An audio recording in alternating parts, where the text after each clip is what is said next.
Hi everyone, I'm back.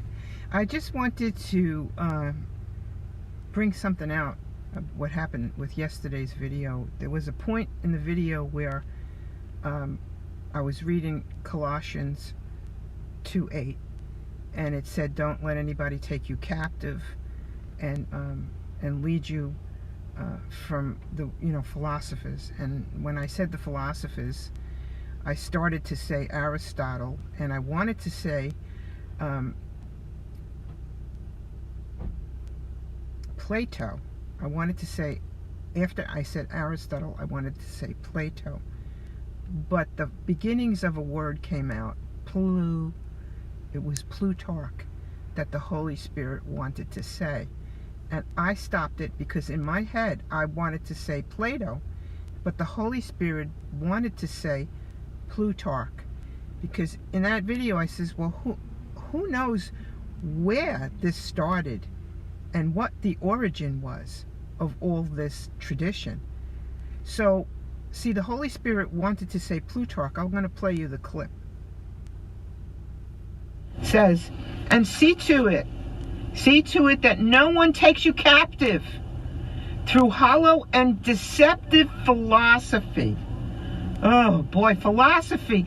Those are the people that created the order. The Aristotles, did you hear me say Plu? I wanted to say Plato, but the Holy Spirit wanted to say Plutarch. And when I got home, I kept thinking about that blip in the video, and the Holy Spirit spoke to me and said, Ahura Mazda. And I said to myself, oh, Ahura Mazda, I know that's Zoroastrianism, and that's Zoroaster. And I did a video about Zoroaster and how, and I told in that video how he had the identical experience that Paul had in the desert. Zoroastrianism is the oldest monotheistic religion that was ever recorded. Okay, and so basically the Lord was trying to tell me that this was the origin of where we get what we learned and what we practice now. So I went and I did some further research on it, and I just want to read something to you here. Well, first of all, before I read this, Plutarch was an ancient Roman historian, okay? And he was known for his biographies where he compared Greek figures and Roman figures and how their lives were uncanny, like kind of the same. Just like what I said to you, Zoroaster, his experience in the desert was parallel to Apostle Paul's experience in the desert. It was like a story that repeated itself. And this Plutarch wrote biographies about that same thing. He took a Greek figure and a Roman figure, and their lives were parallel, just like Zoroaster and Apostle Paul. So I knew that when the Lord spoke to me, Ahura Mazda, that the Lord was trying to tell me something, that this was the origin of everything that you got in your scriptures right now. So I just want to read you about this little section of Zoroastrianism. It says here, Zoroastrianism believes that when a person dies, the soul is divinely judged. The good souls move on to the best of existences, while the wicked ones are punished in torment. That would be heaven and hell.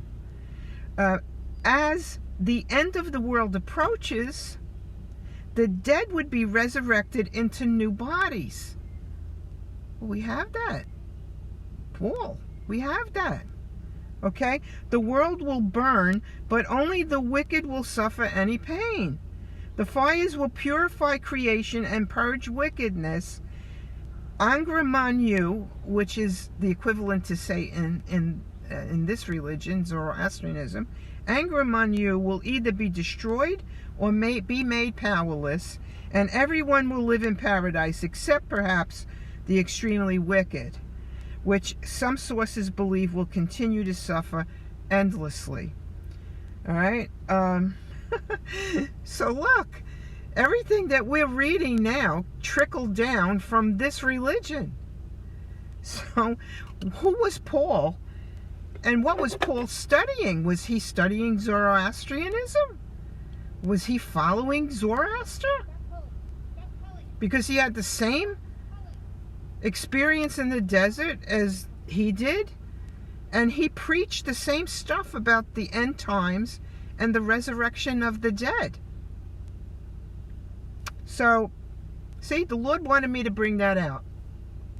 So I came back on here just to tell you all of this stuff, because I questioned it in that video. I said, who knows where the origins of these traditions came from? You know, they trickled down and now we have them. So the Lord actually spoke to me so that I could clarify where the origin came from as to what we are believing today. So that's all I have for today. God bless you.